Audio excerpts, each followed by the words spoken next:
International economics में इससे पहले हमें importance of the study of international economy इसके बारे में पढ़ा था, जिसमें हमने इंटरनेशनल इकोनॉमी क्या होती है और उसकी स्टडी हमें क्यों करना चाहिए इसके बारे में थोड़ी स्टडी की थी। आज जो है हम रिकार्डो थ्योरी ऑफ इंटरनेशनल ट्रेड इसके बारे में पढ़ने वाले हैं। रिकार्डो थ्योरी स्टार्ट करने से पहले हमें दो कंसेप्ट क्लियर होना ज़रूरी है। पहला है इंटरनल ट्रेड और दूसरा है एक्सटर्नल ट्रेड, जो हमने इससे पहले देखे थे पर उसको फिर भी हम आज रिवाइज करेंगे। इंटरनल ट्रेड मतलब जो एक कंट्री के अंदर चलता है उसको इंटरनल ट्रेड कहा जाता है। जो दो स्टेट के साथ होता है, दो स्टेट के बीच में होता है, दो शहरों के बीच में होता है, दो गांव के बीच में होता है, इसे हम इंटरनल ट्रेड कहते हैं। इसके अंदर डिस्टेंस का कोई बड़ा प्रॉब्लम नहीं होता है। जैसे मैंने आपको बताया था कि अगर कन्याकुमारी से लेकर हम कोई चीज़ जम्मू कश्मीर में ट्रेड करना चाहते हैं, वहाँ भेजना चाहते हैं, वहाँ बेचना चाहते हैं, तो भी वो इंटरनल ट्रेड में आता है। अगर हम कोई चीज़ बॉम्बे से लेकर उसे आसाम में भेजना चाहते हैं, जो हमारे देश के दो अलग अलग कोने में मौजूद हैं, तब भी ये इंटरनल ट्रेड होगा। उसके बजाय जब हम कोई चीज़ एक देश से दूसरे देश में ट्रेड करते हैं, उसे बेचते हैं, तब उसे हम इंटरनेशनल ट्रेड कहते हैं। यहाँ पर भी डिस्टेंस का मसला नहीं आता। जैसे अगर हम कन्याकुमारी से कोई चीज़ लेकर उसे श्रीलंका बेचते हैं तो वो इंटरनेशनल ट्रेड में आता है, और वही चीज़ जब हम कन्याकुमारी से लेकर जम्मू कश्मीर बेचते हैं तब वो इंटरनल ट्रेड आता है। अब दोनों का जो डिस्टेंस है वो बहुत ज़्यादा है। जम्मू कश्मीर से लेके कन्याकुमारी डिस्टेंस ज़्यादा है, उसके बावजूद भी वो इंटरनल ट्रेड में आता है, क्यों तो वो देश के अंदर होने वाला है।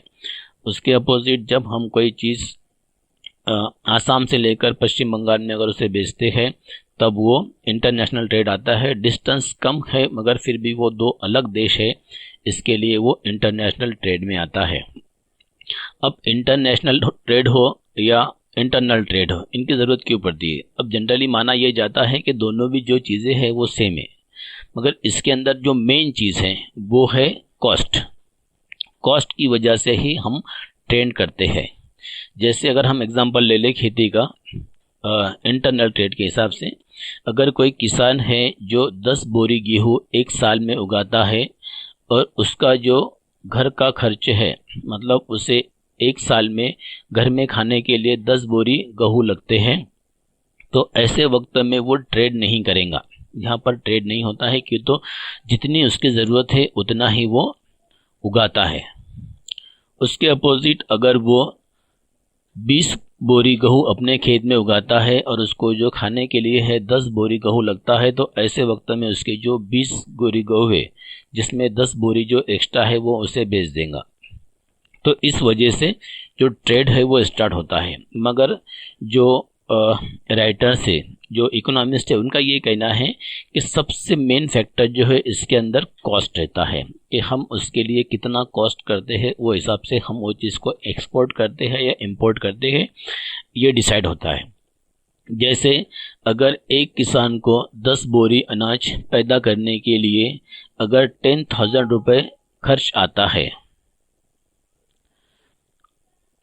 उसके अपोजिट अगर वो 10 बोरी गेहूँ कहीं से मंगवाता है और उसे अगर उसका कॉस्ट 5,000 रुपये आता है, तो यहाँ पर जो डिफरेंट है 5,000 का, तो यहाँ पर उसके पास काबिलियत है कि वो अपने खेत के अंदर गेहूँ उगा सके, मगर वो नहीं उगाएगा। वो इसलिए नहीं उगाएगा कि उसको आने वाला जो कॉस्ट है वो ज़्यादा है। तो यहाँ पर कॉस्ट ज़्यादा होने की वजह से वो गेहूँ उगाने की बजाय उसे कई और से ख़रीदना पसंद करेगा। तो जिस तरह से हमने यहाँ पर देखा, यही कंसेप्ट जो है इंटरनेशनल ट्रेड के अंदर भी लागू होती है।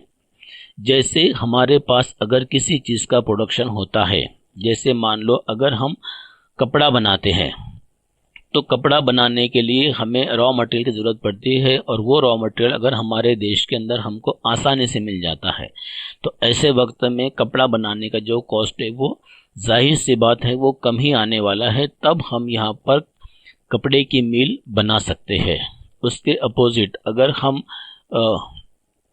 अरब कंट्री में अगर चले जाए, अगर वहाँ पर हमको कपड़े की मिल बनाना है तो कपड़े की मिल बनाने के लिए जो रॉ मटेरियल चाहिए कपास वगैरह, तो वो कपास वगैरह अरब के अंदर आसानी से अवेलेबल नहीं होता है, कि तो उसकी जो पैदावार है कोई और देश और साथ साथ इंडिया में ज़्यादा होती है। तो ऐसे वक्त में अरब ने अगर हमारे पास से कपास इंपोर्ट किया, इंपोर्ट करने के बाद उस पर कपड़ा बनाया, तो वो कपड़े की जो कीमत है बहुत ज़्यादा होने वाली है। क्यों? तो उन्होंने हमारे पास से कपास मंगवाई, कपास का खर्च, उसके बाद उसे वहाँ पर ट्रैवल किया और ट्रैवलिंग का खर्च, तो ये सब जो खर्च है बहुत ज़्यादा होगा और उसकी वजह से उसका जो आउटपुट कॉस्ट है वो भी ज़्यादा होगा। और जब आउटपुट कॉस्ट ज़्यादा होगा तो उसकी जो कीमत है वो ऑब्वियसली ज़्यादा ही होने वाली है। जैसे कोई कपड़ा अगर बनाने में हमारे पास अगर मीटर के पीछे 10 रुपये खर्च आता है, तो वही खर्च अरब के अंदर 20 या 30 रुपये हो सकता है। तो ऐसे वक्त में 1 मीटर कपड़े के लिए यहाँ 30 रुपये खर्च हो रहा है, और उसके अपोजिट अगर वो इंडिया से डायरेक्ट कपड़ा मंगाते हैं तो वो कपड़ा 10 रुपये प्लस 5 रुपये ट्रैवल, ये हिसाब से उनको 15 में पड़ता है। तो यहाँ पर अरब के पास इंडस्ट्री वगैरह है जिससे वो कपड़ा बना सकते हैं, मगर यहाँ वो कपड़ा बनाने की बजाय उसे इंडिया से अपने पास इंपोर्ट करना ज़्यादा पसंद करेंगे। क्यों? तो यहाँ पर उनको कॉस्ट कम लग रही है। तो जो ट्रेड होता है वो सबसे मेन डिपेंड करता है कॉस्ट के ऊपर। अगर किसी चीज़ को बनाने के लिए कॉस्ट अगर ज़्यादा लगती है तो उस चीज़ को हम प्रोडक्ट करने के बजाय उसे इंपोर्ट करना ज़्यादा पसंद करते हैं। अब दूसरी बात, इंडिया के अंदर क्या हुआ, हमारे पास जो है कपास ज़्यादा है, वो हिसाब से कपड़ा भी ज़्यादा बनता है, और कपड़ा ज़्यादा बनने के बाद जितनी हमारी ज़रूरत है वो ज़रूरत से वो ज़्यादा प्रोडक्शन होता है और बाकी बच जाता है। जब वो चीज़ बच जाती है तो बच जाने के बाद हम उसको अदर कंट्री के अंदर सेल करते हैं ताकि हमें उससे कुछ नफ़ा हो सके। तो जो ट्रेड है वो डिपेंड करता है कॉस्ट के ऊपर। कॉस्ट कम या ज़्यादा होने की वजह से कोई देश उस चीज़ को ख़रीदता है और उस चीज़ को बेचता है। तो यहाँ पर हमको समझ में आया कि ट्रेड की ज़रूरत क्यों पड़ी है, ट्रेड क्यों होता है। तर मागच्या तासामध्ये आपण आंतरराष्ट्रीय अर्थशास्त्र काय आहे त्याविषयी माहिती घेतली आहे की आंतरराष्ट्रीय अर्थशास्त्राचा अभ्यास आपण का करतो, त्याचे आपल्याला काय काय फायदे आहेत ते आपण सविस्तर बघितलेले आहेत। त्यानंतर आपण आंतरराष्ट्रीय व्यापार आणि आंतरराज्य म्हणजे अंतर्गत देशांतर्गत जे व्यापार आहे त्याविषयी बघितलं आहे। त्यानंतर आज आपण रेकॉर्डीचं जे आंतरराष्ट्रीय रेकॉर्ड थेरी आहेत, या ठिकाणी रेकॉर्डीची स्पेलिंग थोडी चुकली होती, तर आज आपण जे हे आंतरराष्ट्रीय व्यापारासंबंधी रेकॉर्डीचा सिद्धांत आहे त्याविषयी चर्चा करणार आहोत। मग आंतरराष्ट्रीय व्यापाराचा रेकॉर्ड सिद्धांत, हे सिद्धांत बघण्या अगोदर आपल्याला 2 कन्सेप्ट 2 संकल्पना हे चांगल्या प्रकारे माहीत असणं आवश्यक आहे, जे तुम्हाला माहीत आहेत। तर ती पहिली आहेत अंतर्गत व्यापार आणि दुसरी आहेत आंतरराष्ट्रीय व्यापार। मग अंतर्गत व्यापार म्हणजे काय असतं, तर अंतर्गत व्यापार म्हणजे जे 2 राज्यामध्ये चालतं, 2 शहरामध्ये चालतं, परंतु एका देशाच्या सीमेरेषेच्या आत चालतं, ते असतं अंतर्गत व्यापार। यामध्ये अंतराचा जे मुद्दा आहे तो तेवढा महत्त्वाचा नाही आहे। उदाहरणार्थ जर समजा आपण एखाद्या वस्तूचं प्रोडक्शन कन्याकुमारीमध्ये केलं आणि आपण ती वस्तू जर जम्मू काश्मीरमध्ये जाऊन विकली तर तो अंतर्गत व्यापार होतो। त्या उलट जर आपण एखादी वस्तू कन्याकुमारीमध्ये त्याचं उत्पादन केलं आणि त्याची विक्री जर आपण त्या ठिकाणाहून जवळ असलेला श्रीलंका या देशात जर केली तर तो आंतरराष्ट्रीय व्यापार होतो। आता जम्मू काश्मीर आणि कन्याकुमारी यांचा जो डिस्टन्स आहे तो श्रीलंका आणि कन्याकुमारी या डिस्टन्सपेक्षा खूप कमी आहे, तरीसुद्धा कन्याकुमारी आणि श्रीलंका यांचा जो व्यापार आहे तो आंतरराष्ट्रीय व्यापार झाला आणि कन्याकुमारी आणि जम्मू काश्मीर यांचा जो व्यापार आहे तो अंतर्गत व्यापार झाला। त्याचबरोबर जर आपण एखादी वस्तू मुंबईमध्ये निर्माण केली आणि ती जर आपण आसामला विकली त्याच उलट आसाममध्ये एखादी वस्तू निर्माण करून ती जर आपण पश्चिम बंगालला विकली तर पश्चिम बंगाल आणि आसाम यांचा अंतर हा खूप कमी आहे. तुलनेने मुंबई आणि आसाम यांचा अंतर खूप जास्त आहे. तरीसुद्धा आसाम आणि मुंबई यांचा जो व्यापार आहे तो अंतर्गत व्यापार होतो आणि आसाम आणि पश्चिम बंगाल जो व्यापार आहे तो आंतरराष्ट्रीय व्यापार होतो.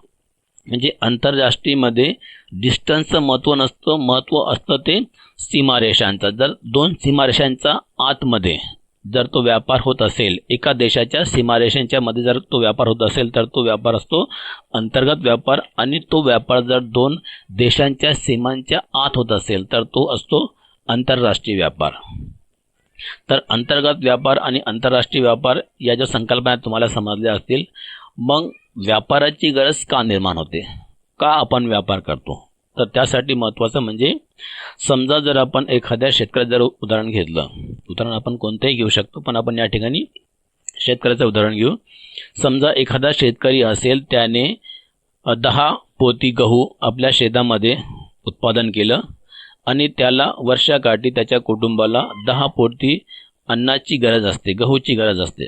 तर अशा वेळी तो उत्पादन झालेला 10 पोतीमधील 1 पोतीसुद्धा बाहेर विकणार नाहीत, कारण त्याची जेवढी गरज आहे उत्पादन पण तेवढंच आहे, म्हणजे विकण्याचा प्रश्न निर्माण होत नाहीत. त्या उलट जर समजा त्याच्याकडे 10 ऐवजी 20 बोरींचं 20 गव्हाच्या पोतींचं उत्पादन झालं आणि त्याला आवश्यकता असणारी 10 पोतीच आहेत, त्याला फक्त 10 पोत्यांची आवश्यकता आहे, तर अशा वेळेस तो बाकीचे 10 पोती हे तो बाजारामध्ये विकून देईल. म्हणजे तो बाकीचे 10 पोती ते विकून देईल, तो स्वतःकडे ठेवणार नाहीत. म्हणजे ज्या वेळेस उत्पादन हा गरजेपेक्षा जास्त होतो अशा वेळेस व्यापाराची गरज भासते, अन्यथा भासत नाहीत. परंतु जे अर्थतज्ञ आहेत त्यांचं जे मत आहेत, जे उत्पादनापेक्षा ते खर्चाला जास्त महत्त्व देतात. त्यांचं मत असं आहे की जे खर्च आहेत त्या खर्चावरून त्या वस्तूचे उत्पादन घ्यायचे किंवा ती वस्तू परकीय देशातून आपल्याकडे आयात करायची हे ठरवलं जातं. आता ते बघू आपण कसं. उदाहरणार्थ जर एखाद्या शेतकऱ्याने 10 पोती आपल्या शेतामध्ये उत्पादित केली आणि त्याला आलेला जो खर्च आहे तो 10,000 रुपये आहेत, म्हणजे 10 पोती तयार करण्यासाठी त्याला प्रत्येक पोत्यामागे 1,000 रुपये खर्च आला. ठीक आहे. त्या उलट बाजारामधून जर त्याने ती 10 पोती गहू विकत घेतली असती तर त्याला 5,000 रुपये खर्च आला असता, म्हणजे 5,000 रुपयामध्ये त्याने 10 पोती विकत घेतली असती. आता या ठिकाणी जर आपण 10 पोती उत्पादन केलं, 10 पोत्यांचं जर आपण शेतामध्ये उत्पादन केलं तर त्याला येणारा खर्च 10,000 रुपये आणि तीच वस्तू जर आपण विकत घेतली तर त्याला येणारा खर्च हा 5,000 रुपये. मग अशा वेळेस उत्पादन करायचं किंवा विकत घ्यायचं या 2 गोष्टी असतात. तर यामध्ये आपण विचार केला तर या ठिकाणी खर्च हा जास्त आहे आणि तुलनेने जर आपण या गोष्टी तुलना केली तर आपण ती उत्पादित करण्याऐवजी खरेदी करणं जास्त पसंत करू. कारण 10 पोती मागे जर आपले 5,000 रुपये वाचत असतील आणि कष्टही जर वाचत असेल तर अशा वेळेस आपण त्या वस्तूंचे उत्पादन करण्याऐवजी ती वस्तू खरेदी करणं अधिक योग्य समजू. मग अशा वेळेस तो शेतकरी आहे तो त्या वस्तूंचं उत्पादन करण्याऐवजी ती वस्तू खरेदी करेल. म्हणजे या ठिकाणी खर्चाचा जो मुद्दा आहे तो महत्त्वाचा आहे. त्यानंतर आपण हीच गोष्ट दुसऱ्या उदाहरणावरून समजून घेण्याचा प्रयत्न करू. समजा भारत देशामध्ये आपण आपल्या देशामध्ये एखादी इंडस्ट्री, एखादा कारखाना उभारू की जो कापसापासून कापडाची निर्मिती करतो. मग अशा वेळेस आपल्याला जो कच्चा माल आहे तो सहज उपलब्ध होईल. मग आपण काय करू, आपल्या देशातील कापसाचा कच्चा माल आहे त्याचा उपयोग करून आपण आपल्या देशामध्ये कापड निर्मिती करू. ठीक आहे. त्या उलट जर अरब देशांनी ठरवलं की आपण सुद्धा एखादा कारखाना काढू आणि त्या कारखान्यामध्ये कापडाचं उत्पादन घेऊ तर ते शक्य आहे, तो घेऊ शकतो. परंतु व्यापारात जर आपण विचार केला की घ्यायला पाहिजे किंवा न घ्यायला पाहिजे तर या ठिकाणी खर्चाचा जो मुद्दा आहे तो महत्त्वाचा आहे. समजा अरब देशाने कारखाना काढला कपडा बनवण्याचा आणि त्यासाठी त्याला कच्चा माल हवा आहे तर तो कच्चा माल काय करणार, तो भारताकडून आपल्या देशामध्ये आयात करेल आणि त्यावर प्रक्रिया करून तो चांगल्या प्रकारचा कपडा तयार करेल। मग अशा वेळेस होतं काय की जेव्हा भारतामध्ये एखाद्या कपडा तयार होतो तर त्याला साधारणपणे अंदाजे मीटर मागे त्याला 10 रुपये खर्च येतो, कारण कच्चा माल त्याला सहज उपलब्ध झालेला आहे। त्या उलट ज्या वेळेस अरब देशामधील एखादा उद्योग भारतातील कापसावर प्रक्रिया करून कपडा तयार करतो तर त्यावेळेस त्याला येणारा जो खर्च आहे तो साधारणपणे 30 रुपये मीटर आहे असे आपण गृहीत धरू। मग या ठिकाणी कपडा तोच आहे, दोघांची गुणवत्ता सारखीच आहे, परंतु त्याला येणारा जो खर्च आहे तो खर्च जास्त आहे। मग साहजिकच खर्च जर जास्त असेल तर त्या वस्तूची किंमत आहे ती किंमतसुद्धा जास्त असते, हे आपल्याला समजलं। मग अशा वेळेस जर समजा या दोघां देशांनी जर व्यापार जर करत ठरवलं तर अशा वेळेस भारताकडून जाणारा जे कपडा आहे त्याची किंमत ही 10 रुपये आहेत आणि त्याला आपण जर नफा वगैरे ट्रॅव्हलिंग कॉस्ट जोडून जर ते झालं 15 रुपये, ठीक आहे। त्याचबरोबर समजा अरब देशातील जे लोक आहेत, जे उद्योग आहेत, त्याने सुद्धा कपडा तयार केला आणि तो बाजारामध्ये आणला।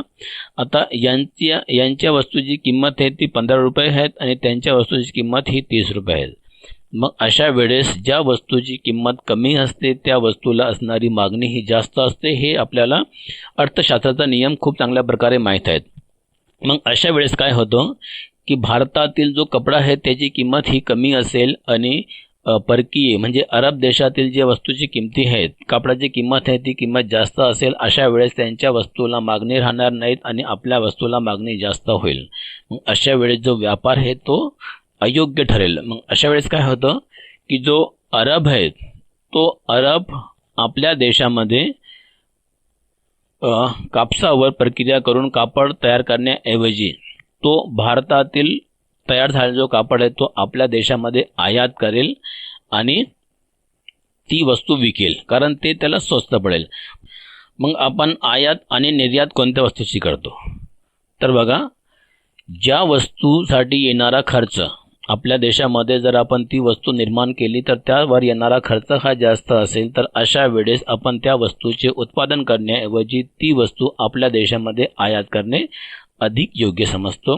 त्या उलट जर एखाद्या वस्तू आपल्याकडे स्वस्तमध्ये निर्माण होत असतील आणि त्या वस्तूंना परकीय देशामध्ये मागणी जास्त असेल तर अशा वेळेस आपण त्या वस्तूंचं निर्यात परकीय देशामध्ये करतो। म्हणजे कोणत्याही वस्तूचा खर्च कमी आहे किंवा जास्त आहे त्यावरून त्या वस्तूचं आयात करायचं किंवा त्या वस्तूची निर्यात करायची, या दोन गोष्टी ठरतात। तर या ठिकाणी तसे बाकीचे जे घटक आहेत ते सुद्धा महत्त्वाचे आहेत, परंतु आपण या ठिकाणी फक्त जो खर्चाचा मुद्दा आहे तो लक्षात घेतलेले आहेत, बाकीचे मुद्दे आपण लक्षात घेतले नाहीत, कारण हा जो सिद्धांत आहे तो रिकार्डो सिद्धांत आहे आणि रिकार्डोने जे मत मांडले आहे त्याचप्रमाणे आपण सुद्धा मत मांडू शकतो। या ठिकाणी आपल्या स्वतःच्या मताला किंमत नाही आहे। म्हणजे रिकार्डोच्या मतानुसार कोणत्याही वस्तूची आयात किंवा निर्यात ही त्या खर्चावर अवलंबून असते। खर्च हा जास्त असेल किंवा कमी असेल त्यानुसार आयात करायची किंवा निर्यात करायची हा निर्णय घेतला जातो असं रिकार्डो म्हणतो। तर त्यानंतर आपण त्याची जी गृहीते आहेत ते गृहीते बघूया, कारण प्रत्येक सिद्धांताची काहीतरी गृहीते असतात आणि काहीतरी अपवाद असतात। तर पहले अपन त्याची गृहीते बघूया। तो इस तरह से हमने देखा कि एक्सपोर्ट और इंपोर्ट वो डिपेंड करता है कॉस्ट के ऊपर। तो यहाँ पर रिकार्डो का ये कहना है कि बाकी जो चीज़ें हैं उनसे सबसे ज़्यादा जो सबसे मेन इम्पोर्टेंट चीज़ है वो है कॉस्ट। अगर किसी चीज़ का कॉस्ट कम या ज़्यादा होता है तो वो हिसाब से हम डिसाइड करते हैं कि उस चीज़ को एक्सपोर्ट करना है या उस चीज़ को इंपोर्ट करना है। तो उसी के साथ हम आगे देखते हैं रिकार्डो का जो सिद्धांत है उसके अजम्पशंस क्या हैं। तो हर सिद्धांत के हर जो थ्योरी है उसके कुछ अजम्पशंस होते हैं और जब वो अजम्पशंस कंप्लीट होते हैं तभी जाकर वो थ्योरी सही या गलत डिसाइड होती है। अगर हम अजम्पशंस को चेंज कर दें तो वो चीज़ नहीं होती है। जैसे हमने इससे पहले लास्ट ईयर में सेकंड ईयर और फर्स्ट ईयर के अंदर डिमांड थ्योरी देखी थी और उसके साथ साथ उसके अजम्पशन वगैरह भी देखे थे। उसी तरह से रिकार्डो का जो सिद्धांत है, जो थ्योरी है, उसके भी कुछ अजम्पशंस हैं। तो उनका जो पहला अजम्पशंस है वो है ओनली 2 कंट्रीज़। तो उनका ये कहना है कि अगर ये सिद्धांत, ये जो थ्योरी है वो अगर आपको लगता है कि सही होनी चाहिए, तो उसके लिए सिर्फ 2 कंट्री है जिनके अंदर बिजनेस होता है।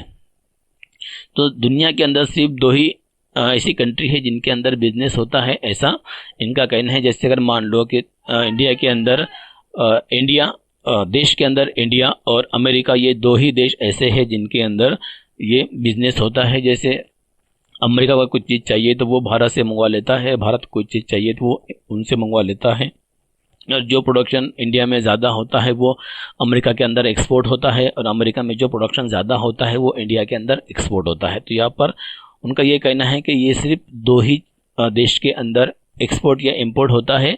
अब ये कितना सही है और ये कितना गलत है, ये हम आगे जब इसको क्रिटिसाइज़ करेंगे तब वहाँ पर देखेंगे। मगर यहाँ पर सिर्फ एक मुद्दा, एक पॉइंट्स आपको याद रखना है कि रिकॉर्डो का कहना है कि सिर्फ 2 ही देश के अंदर एक्सपोर्ट या इंपोर्ट होता है, 2 ही देश के अंदर ट्रेड होता है, और जो बाकी देश है दुनिया के अंदर उनमें ट्रेड नहीं होता है। तर यानंतर आपण रेकॉर्डचे सिद्धांत आहे त्याची गृहीत आहे, त्या गृहीतामधील जो पहिला गृहीत आहे तो आहे की फक्त 2 देश। आता रेकॉर्डचे सिद्धांत आहे त्यांचं म्हणणं असं आहे की जगामध्ये फक्त 2च देश असे आहेत की जे आपसामध्ये व्यापार करतात, म्हणजे बाकीचे देश नाही आहेत। म्हणजे बाकीचे देश नाही नसले म्हटल्यावर जे स्पर्धा वगैरे आहेत किंवा बाकीचे जे नियम वगैरे आहेत ते येत नाहीत, कारण 2 देश असल्यामुळे दोघांचा अंतर हा सारखाच असणार आहे। म्हणजे जर एखादी वस्तू अमेरिकाने जर भारतामध्ये निर्यात केली तर त्याचा जो खर्च आहे तो तेवढा असणार आहे, भारताने जर निर्यात केली तर त्याचा खर्च जो सारखाच असणार आहे, कारण दोन्ही देशामधील जे उत्पादन खर्च वगैरे ते सर्व सारखंच असणार आहे। म्हणजे या ठिकाणी फक्त 2 देशच आपसमध्ये एकमेकांसोबत व्यापार करतात असं त्यांचं म्हणणं आहे। परंतु ते किती शक्य आहेत किंवा ते किती चुकीचं ठरेल ते आपण नंतर ज्यावेळेस या सिद्धांतावर आपण टीका करू त्यावेळेस त्यांचा विचार करू। यावेळेस आपल्याला त्यावर टीका करता येत नाही, कारण ती त्यांची गृहीते आहेत आणि गृहीते आहेत तशीच आपल्याला मांडावी लागतात, त्यामध्ये आपलं स्वतःचं मत काही नसतं। म्हणजे त्यांच्या मतानुसार 2 देश आहे आणि 2च देश आपसामध्ये व्यापार करतात, ही झाली पहिली गोष्ट। तर दुसरी गोष्ट, दूसरा पॉइंट ये है ओनली 2 एटम्स। तो उनके कहने के हिसाब से कि 2 ही देश है और 2 ही देश होने के बावजूद वो 2 ही चीज़ों का बिजनेस करते हैं। जैसे इनकेस अगर हम ये मान लें कि 2 चीज़ें हैं, एक के अंदर गेहूँ आता है और एक शक्कर है, तो अमेरिका जो है शक्कर का उत्पादन करता है, शक्कर का प्रोडक्शन करता है, और जो भारत है वो गेहूँ का प्रोडक्शन करता है, और इंडिया से गेहूँ अमेरिका में एक्सपोर्ट होता है और अमेरिका से शक्कर जो है इंडिया के अंदर एक्सपोर्ट होती है, और ये 2 ही चीज़ें हैं, इन्हीं की वजह से उनका बिजनेस चलता है, ऐसा उनका कहना है। त्यानंतर जे दुसरा महत्त्वाचा मुद्दा आहे तो है ओनली 2 एटम, फक्त 2 वस्तू। द रेकॉर्डचा जो सिद्धांत आहे त्या सिद्धांतानुसार अमेरिका आणि भारत हे जे 2 देश आपण मानले ते आपसामध्ये व्यापार करतात, परंतु फक्त 2च वस्तूंचा ते व्यापार करतात। समजा भारत जो है तो गहूचं उत्पादन करतो आणि तो गहू अमेरिकेला निर्यात करतो, आणि अमेरिका जे आहे साखरेचं उत्पादन करते आणि साखर भारताला निर्यात करते। म्हणजे भारत जो है तो साखरेचं उत्पादन अजिबात करत नाही आणि अमेरिका जो है गव्हाचं उत्पादन अजिबात करत नाही। दोघं वेगवेगळ्या वस्तूंचे उत्पादन करतात आणि ते एकमेकांना एक्सपोर्ट आणि इम्पोर्ट करतात। या झाल्या 2 गोष्टी। उसके बाद का नेक्स्ट पॉइंट है सेम प्रोडक्शन कॉस्ट। अब उनका ये कहना है कि अमेरिका हो या भारत हो, वहाँ पर जो भी चीज़ प्रोडक्ट होती है, जैसे इंडिया के अंदर जब गेहूँ प्रोडक्ट होता है तो उसका जो कॉस्ट है वो फिक्स होता है, वो कम या ज़्यादा नहीं होता है। जैसे इनकेस अगर हम ये मान लेते हैं कि जब गेहूँ खेत में आसानी से निकल जाता है जनरली दिसंबर के महीने के अंदर, तब उसका जो कॉस्ट वही रहता है। उसके बाद अगर हम गर्मियों के दिनों में अगर गेहूँ निकालते हैं तब भी उसका कॉस्ट सेम ही रहता है। वैसा अगर देखा जाए तो सर्दियों के अंदर जो है बारिश का पानी आसानी से मिल जाता है या खेतों में पानी अच्छे से रहता है, इस वजह से जो किसान है खेती करते हैं और वहाँ पर गेहूँ आसानी से निकल जाता है। पर उसके अपोजिट जब हम गर्मियों के अंदर गेहूँ उगाते हैं तो उस वक्त पानी की बहुत ज़्यादा किल्लत होती है और हमको कहीं और से पानी वगैरह मंगवाना पड़ता है, तो उस वक्त जो कॉस्ट है वो कम या ज़्यादा हो सकती है। उसी तरह से लेबर वगैरह का जो पार्ट है वो भी इम्पोर्टेंट है। मगर यहाँ पर रिकॉर्ड ने जो कहा है कि जो कॉस्ट है वो कम या ज़्यादा नहीं होता है। उनका ये कहना है कि जो पानी है वो हमेशा अवेलेबल रहता है, लेबर भी हमेशा अवेलेबल रहते हैं, कोई चीज़ की कीमत कम नहीं होती, कोई चीज़ की कीमत बढ़ती नहीं है। तो ऐसा उनका कहना है कि हर चीज़ जो है कांस्टेंट है। अब ये सही या गलत है ये आगे हम क्रिटिसाइज में करने ही वाले हैं, मगर यहाँ पर हम जो उसने बताया है हम उतना ही बता सकते हैं। त्यानंतर जे महत्त्वाचा मुद्दा आहे ते आहे समान उत्पादन खर्च।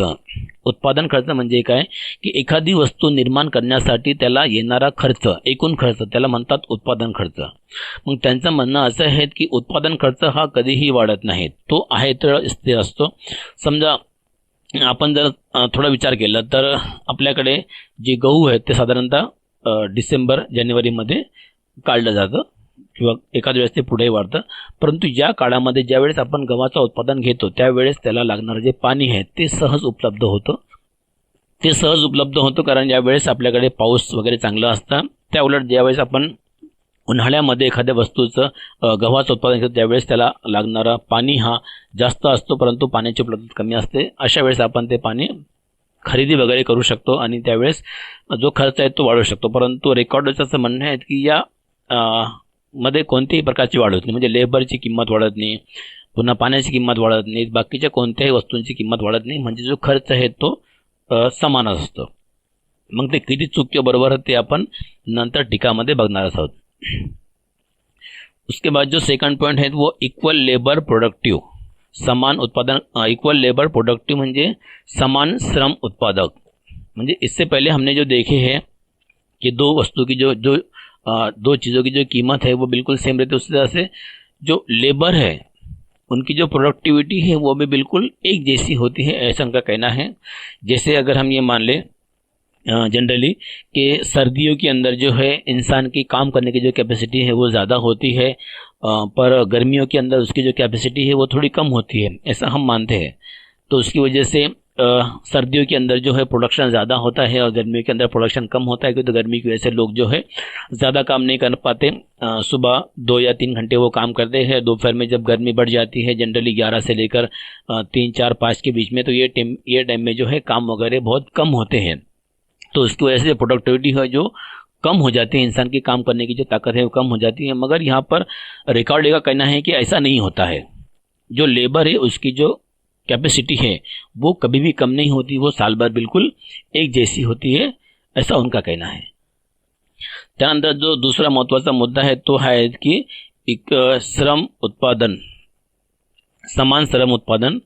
तर रेकॉर्डेचं जे मत आहे त्यानुसार उत्पादनाचं जे श्रमशक्ती आहे ती नेहमी सारखीच असते। म्हणजे जर आपण विचार केला की हिवाळ्यामध्ये साधारण थोडं थंडीचं वातावरण असतं, त्यावेळेस लोकांची जी कार्यक्षमता आहे ती जास्त असते, थंडी दिवसामध्ये काम जास्त होतं। एखादा व्यक्ती सकाळपासून संध्याकाळपर्यंत आपल्या शेतामध्ये काम करू शकतो। त्या उलट आपण जर उन्हाळ्याचा विचार केला तर उन्हाळ्यामध्ये साधारण तसं होत नाही। उन्हाळ्यामध्ये लोकांची कार्यक्षमता आहे ती खूप कमी झालेली असते, लोकांकडून जास्त काम होत नाही। उदाहरणार्थ सकाळी लोक कामाला जातात, 1-2 तास काम करतात आणि दुपारी पुन्हा आपल्या घरी येऊन ते आराम वगैरे करतात, म्हणजे दिवसभर काम होत नाहीत। परंतु रेकॉर्डेचं मत असं आहे की तसं होत नाहीत, म्हणजे त्याच्या सिद्धांतानुसार जी लेबर आहे त्यांची जी कार्यक्षमता आहे ती रात्री पण तेवढीच असते, दुपारी पण तेवढीच असते, संध्याकाळी पण तेवढीच असते। आणि ऋतू कोणते असो, उन्हाळा असो, पावसाळा असो, हिवाळा असो, कोणताही ऋतू असतो त्याची कार्यक्षमता ही कमी होत नाहीत। ते किती योग्य आणि किती अयोग्य ते आपण नंतर टीकामध्ये बघूच, पण या ठिकाणी त्यांनी जे सांगितले आहे ते आपल्याला तसंच मांडावं लागतं। उसके बाद जो नेक्स्ट पॉइंट है वो है नो गवर्नमेंट इंटरवेंशन, मतलब गवर्नमेंट जो है हस्तक्षेप नहीं करती है। अब उनका ये कहना है कि अगर प्रोडक्शन करना है हमको तो उसके लिए गवर्नमेंट्स के रूल्स रेगुलेशन नहीं है, अगर हमको कोई चीज़ को ट्रैवलिंग करना है तो उसके लिए रूल्स नहीं है, अगर हमको कोई चीज़ अमेरिका में एक्सपोर्ट करना है तो उसके लिए गवर्नमेंट जो है कोई रुकावट नहीं डालती है। भाई आपको जो करना है कर सकते हैं, आप प्रोडक्शन कितना भी कर सकते हैं, आप प्रोडक्शन कैसे भी कर सकते हैं। अगर इनकेस आपको अगर प्रोडक्शन बढ़ाने के लिए लेबर को ज़्यादा काम लेना है तो भी आप ले सकते हैं। उसके बाद अगर आप चाहें तो 24 घंटे भी लेबर से काम करवा सकते हैं। ये सब जो चीज़ें हैं उसके अंदर आती हैं। एक्चुअल में ऐसा होता नहीं है, मगर उनका ये कहना है कि गवर्नमेंट कुछ उसमें इन्वॉल्व नहीं होती है। मगर ऐसा एक्चुअली में होता है क्या? एक्चुअली में ऐसा नहीं होता है। गवर्नमेंट जो है हर चीज़ में इन्वॉल्व होती है, किस चीज़ का प्रोडक्शन करना है, किस चीज़ का प्रोडक्शन नहीं करना है, किस चीज़ से गवर्नमेंट को फ़ायदा होता है, किस चीज़ से फ़ायदा नहीं होता है। जैसे इनकेस अगर कोई चीज़ अगर हम एक्सपोर्ट करते हैं तो एक्सपोर्ट करने के बाद अगर हमारे देश में वो चीज़ कम हो जाती है तो ऐसे वक्त में जो गवर्नमेंट है उसके अंदर इंटरफेयर करती है और उनका जो एक्सपोर्ट और इम्पोर्ट के जो रूल है वो चेंज कम या ज़्यादा करती है। मगर यहाँ पर रिकॉर्डों का ये कहना है कि ऐसा नहीं होता है, गवर्नमेंट इसके अंदर कोई भी हस्तक्षेप नहीं करती है, कोई भी इंटरफेरेंस नहीं करती है। त्यानंतर जो पुढचा मुद्दा आहे तो आहे सरकारचा हस्तक्षेप नाही, म्हणजे त्यांच्या मतानुसार की सरकार जे आहे कोणत्याही गोष्टीमध्ये आपला हस्तक्षेप करत नाही। त्यांचं म्हणणं आहे की जे चालू आहे ते चालू द्या, त्याच्यामध्ये काही कमी जास्त किंवा ढवळाढवळ करू नका। परंतु प्रत्यक्षात तसं होत नाही। कोणत्या वस्तूचं उत्पादन करायचं, कोणत्या वस्तूचं उत्पादन करू नये हे सर्व गव्हर्नमेंट ठरवते। म्हणजे जर एखाद्या वस्तूचं आपण निर्यात जर जास्त केली तर अशा वेळेस आपल्या देशामध्ये त्याचा तुटवडा निर्माण होऊ शकतो आणि अशा वेळेस त्या वस्तूंच्या किमती वाढण्याची शक्यता असते आणि जर त्या किमती खूप जास्त वाढल्या तर अशा वेळेस आपली जी अर्थव्यवस्था आहे त्याची कंबर मोडू शकते। असं होऊ नयेत म्हणून काय होतं, सरकार त्यामध्ये काहीतरी नियम वगैरे बनवते। म्हणजे रेकॉर्डने सांगितलं आहे त्यांच्या मतानुसार की सरकार कोणत्याही प्रकारचा हस्तक्षेप करत नाही, तर आपण तो मुद्दा आहे तसंच ठेव, त्यामध्ये कोणत्याही प्रकारचा बदल करणार नाहीत। उसके बाद जो नेक्स्ट पॉइंट है तो है नो ट्रांसपोर्टेशन कॉस्ट। अब ट्रांसपोर्ट का जो कॉस्ट है वो बिल्कुल भी नहीं है, ऐसा उनका मानना है। मतलब जब कोई चीज़ प्रोडक्ट होती है तो प्रोडक्ट होने के बाद उसके अंदर लेबर होता है, उसके बाद कैपिटल होता है, उसके बाद लैंड होता है, उसके बाद उसका जो मालक है वो होता है। इन सब का जो कॉस्ट उसमें मिलाया जाता है, मगर इसमें जो मेन कॉस्ट है जिसे हम ट्रैवलिंग कॉस्ट कहते हैं उसको इन्होंने बिल्कुल भी मिलाने से मना कर दिया है। तो यहाँ पर उनका ये मानना है कि जो भी चीज़ हम प्रोडक्ट करते हैं वो वहीं पर बनती है, उसका जो रॉ मटेरियल है वही अवेलेबल होता है और वहीं से हम उसको उठाकर उसका प्रोडक्शन करते हैं और उससे जो पक्का माल है वो बनाया जाता है। और उस चीज़ को जब हम एक्सपोर्ट करते हैं, बाहर देश में बेचते हैं, तो उसका जो ट्रैवलिंग कॉस्ट वगैरह होता है वो बिल्कुल ज़ीरो होता है, ऐसा उनका मानना है। अब ये उनका मानना है, इसके लिए हम इनको ऐसे के ऐसे ही बताएंगे, इसमें हम कोई चेंजेस नहीं कर सकते। अब वो कितना सही है और कितना गलत है वो तो हम इन टीका में तो क्रिटिसाइज में देखने वाले हैं। त्यानंतर जे पुढचा मुद्दा आहे तो वाहतूक खर्च नाही आहेत। आता काही गोष्टी ज्या आहेत त्या आपल्याला पटणाऱ्या नाही आहेत, परंतु सिद्धांत आहेत आणि सिद्धांतामध्ये जे नियम त्यांनी सांगितलेले आपल्याला ते तसेच मांडावे लागतात। तर त्यांचं म्हणणं असं आहे की ज्यावेळेस आपण एखाद्या वस्तूचं उत्पादन घेतो तर त्यावेळेस त्याला कोणत्याही प्रकारचा खर्च येत नाही। म्हणजे ती वस्तू ज्या ठिकाणी निर्माण होते त्या ठिकाणी त्याचा कच्चा माल हा अवेलेबल असतो आणि तो कच्चा माल आपण वापरून त्या वस्तूचं पक्क्या मालामध्ये रूपांतर करतो। त्यानंतर आपण ती वस्तू दुसऱ्या देशामध्ये एक्सपोर्ट करतो, निर्यात करतो। तर त्यावेळेसुद्धा ट्रॅव्हलिंगची आवश्यकता असतेच आणि त्यांच्या मतानुसार जर आपण बघितलं तर म्हणजे ट्रॅव्हलिंग ही पूर्णपणे फ्रीच असणार आहेत, कारण खर्च नाही म्हटल्यावरती फ्रीच असणार आहेत, म्हणजे कोणत्याही प्रकारचा त्यांना खर्च येत नाहीत। पुढचा मुद्दा आहे तेजी मंदी नाहीत।